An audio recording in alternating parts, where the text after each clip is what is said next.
भीतर का समय जल्दी जल्दी भागने लगता। किसी परिजन से मिलना हो गया तो घंटे ऐसे बीत जाते जैसे पल बीते। घड़ी तो अब भी वैसी ही चल रही। जब तुम आनंद में होते हो तो समय सिकुड़ जाता, जब तुम दुख में होते हो तो समय फैल जाता। जैसे तुम्हारी मां मृत्यु सैया पर पड़ी है और तुम उसके पास बैठे हो तो घड़ी घड़ी ऐसी बीतती जैसे सालों लंबी हो गई।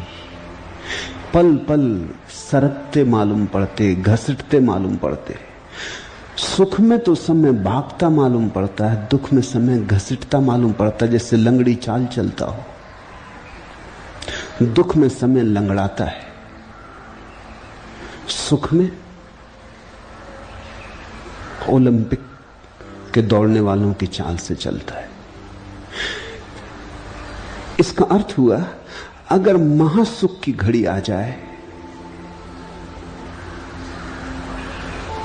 तो समय इतना धीमा हो जाता है कि पता ही नहीं चलता कि चला।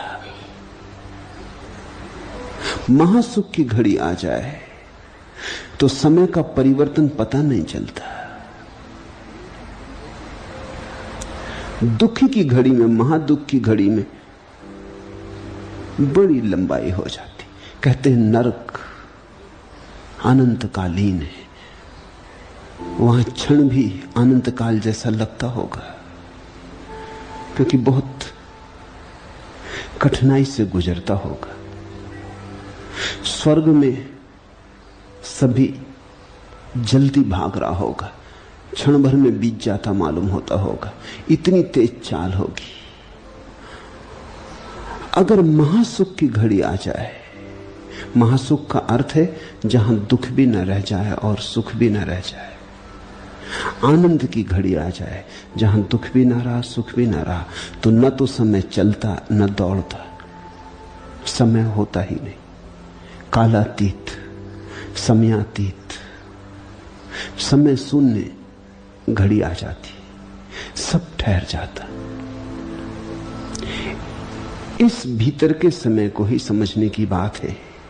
बाहर की घड़ी तो वैसे ही चलती रहेगी। तुम ज्ञानी हो जाओ, अज्ञानी हो जाओ, सुख में, दुख में, समाधि में, तुम ध्यान में बैठो, घंटों बीत जाएं।